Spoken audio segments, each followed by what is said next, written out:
Sólidos de revolución, el método de corteza cilíndrica.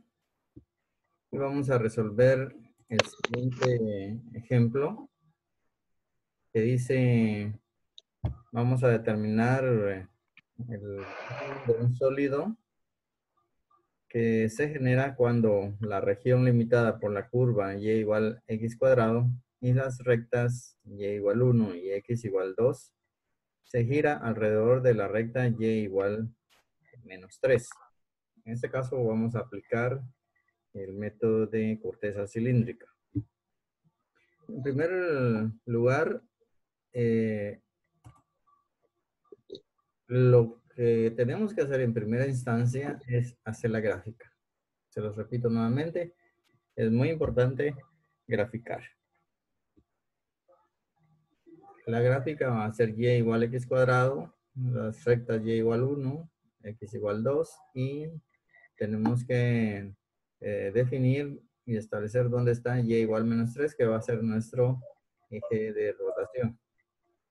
Si graficamos, vamos a tener la siguiente imagen que aparece acá, donde podemos apreciar la recta, la curva y igual x cuadrado, que sería esta que está por acá.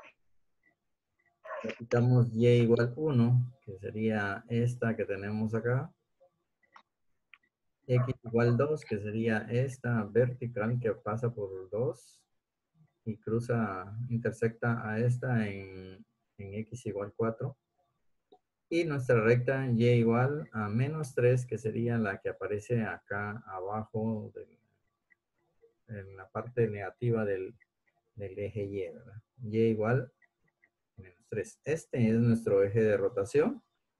Entonces, en este eje de rotación, nosotros tendríamos que colocar nuestra imagen reflejada o nuestro espejo para que refleje esta parte que está sombreada.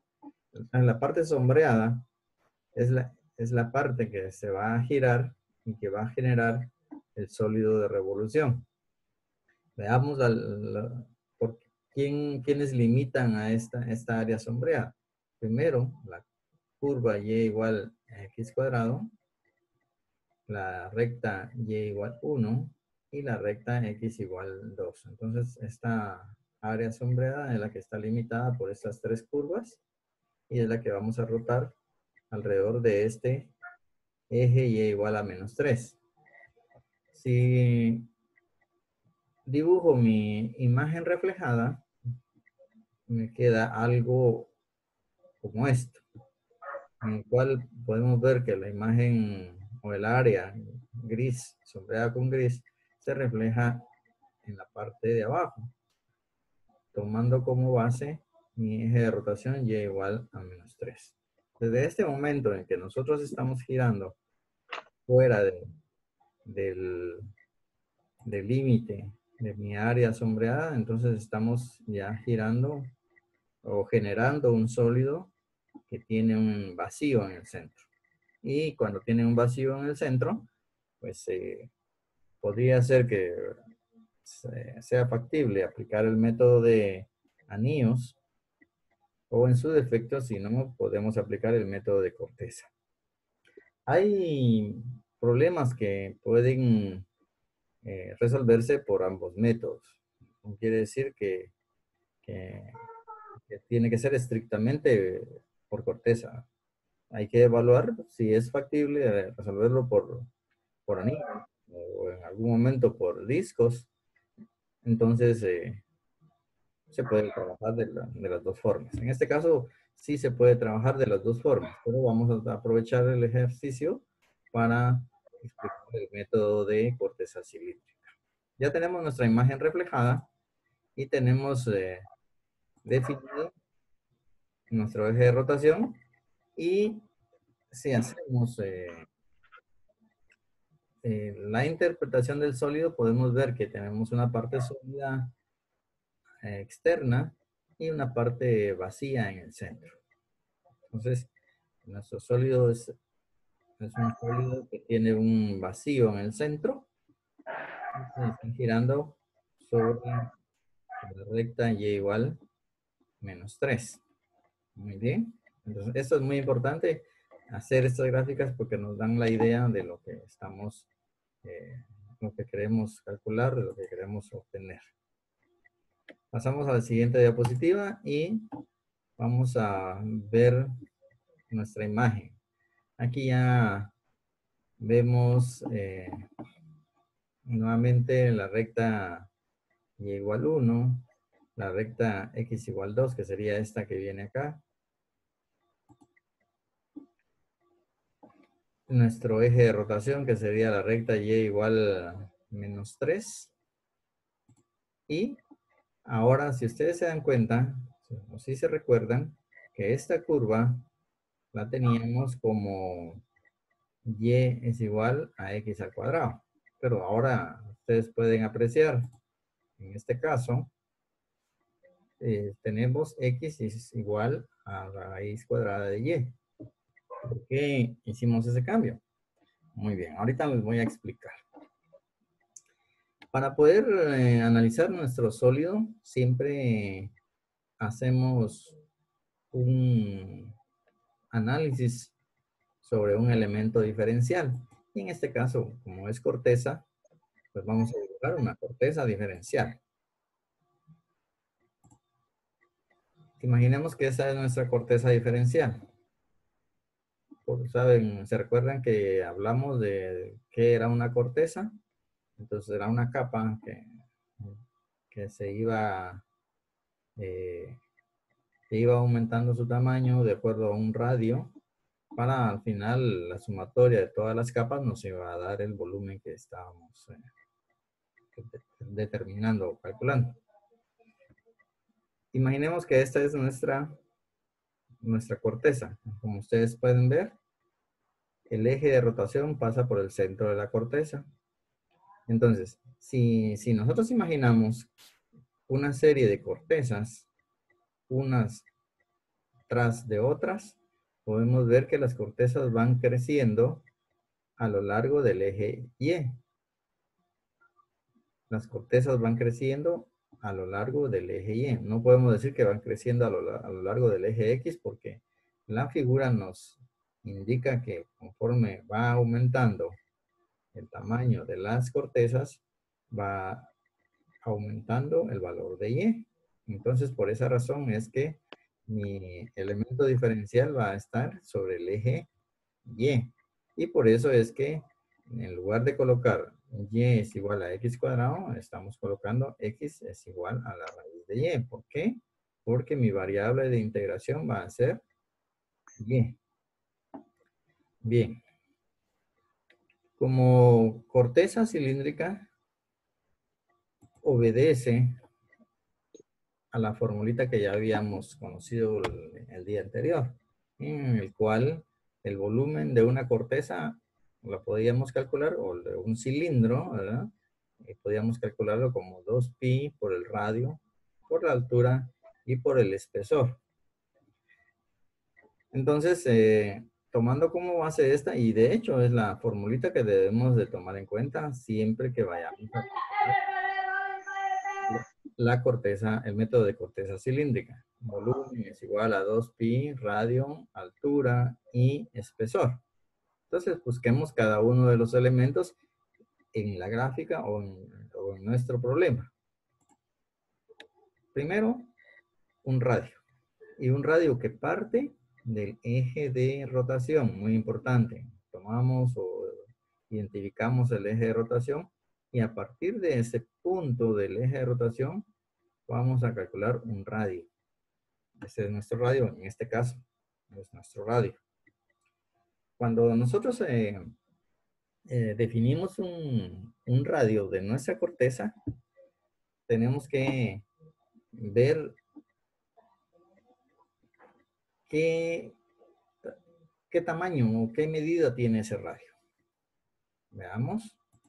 En primer lugar, si se dan cuenta, acá está mi eje X. Pueden ver acá, está mi eje X. Aquí está mi valor 0. Entonces, el radio vamos a colocarlo a una distancia, en este caso sería Y. ¿Qué altura tenemos de mi eje X hacia este punto? Pues no lo sabemos. Y como no lo sabemos, vamos a colocarle Y. Normalmente el radio vamos a colocarlo a una distancia Y en este caso porque mis cortezas se abren sobre el eje Y. ¿Qué más? Vemos mi eje de rotación. Mi eje de rotación para mi eje de las X, ¿qué distancia tiene? Si lo vemos acá, dice Y es igual a menos 3. ¿No? ¿Qué distancia tenemos desde este punto al eje de las X? Pues tenemos 3 unidades. Entonces, ¿cuánto mide mi radio? Pues es fácil determinarlo, ¿verdad? Porque el radio, que es la distancia desde el eje hasta el punto Y, va a ser la suma de 3, que es la distancia entre ejes, más la distancia Y que yo desconozco. Entonces, puedo definir que mi R que estoy buscando va a ser Y más 3. Y ya tengo mi valor de R. Muy bien.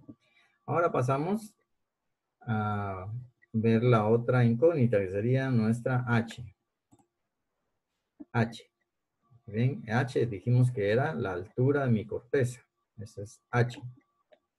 ¿Cómo está definida o cómo podemos calcular H? Bueno, en primer lugar, sabemos que tenemos del eje Y al valor máximo de las X, o X igual 2, tenemos 2 unidades, ¿verdad? ¿Por qué? Porque esta es nuestra recta X igual 2. Entonces la distancia que tenemos del eje Y a este punto va a ser 2. Es un dato que ya conocemos. ¿Qué más conocemos? La distancia que hay del eje a este punto. Y la distancia que hay del eje a este punto va a ser X. Pero, ¿por qué? Porque no conozco cuál es el valor. Entonces, ¿pero X qué es? X es igual a la raíz de Y. Por eso lo estamos colocando acá. La distancia del eje Y al punto de la curva es raíz de Y. Entonces, ¿cómo podemos definir el valor de H? Pues está fácil, ¿verdad? Conozco que la distancia total es 2. Y conozco que la distancia del eje al punto de la curva es raíz de Y. Entonces, H sería igual a 2 menos raíz de Y, que es una diferencia de distancias que estamos determinando en base a la imagen que estamos analizando. Entonces ya tenemos nuestra R, que es Y más 3, ya tenemos nuestra H, que es 2 menos y mi espesor, entonces ya lo definimos hace un momento. El espesor dijimos que era de Y. ¿Por qué? Porque las cortezas van creciendo a lo largo del eje Y. Entonces, como pueden ver ustedes, R, función de Y. H, función de Y. Y mi diferencial, función de Y. Entonces ya tengo todos los elementos. De manera que, si yo quiero calcular el volumen de esta corteza diferencial que tengo acá, yo puedo decir que el volumen diferencial va a ser igual a 2pi, que es este que aparece acá en mi formulita, R, que es Y más 3, H, que es 2 menos raíz cuadrada de Y espesor, que es de Y. Entonces aquí este es mi volumen diferencial. Pero a mí no me interesa el volumen diferencial, me interesa el volumen total del sólido que estoy calculando. Entonces, el volumen yo lo puedo calcular como una integral, ¿verdad? Integral de dB nos da volumen, el 2pi se mantiene constante, y ahora la integral, ¿de dónde a dónde? Como mi variable es y, entonces mis límites de integración serían desde y igual 1, que sería esta recta, hasta el valor y igual 4, que es el punto de intersección entre la curva y la recta x igual a 2. Ya tenemos nuestros límites. Tenemos, si se dieron cuenta, estamos aplicando esta sencilla fórmula para volumen de una corteza y nos lleva a esta integral. Entonces, acá solo nos queda lo que nos corresponde es simplemente operar, efectuar la multiplicación de estos elementos, de manera que nos quedaría que volumen es igual a 2pi por la integral de 1 a 4.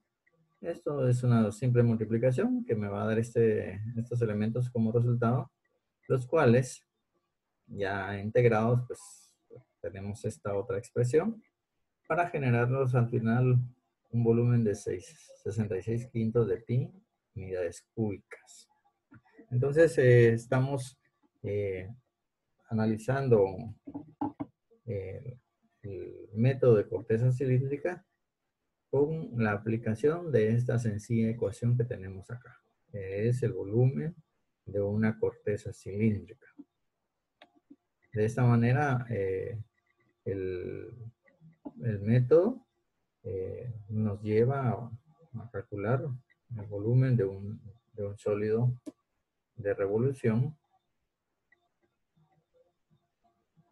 a través de este método que es corteza cilíndrica, ¿verdad?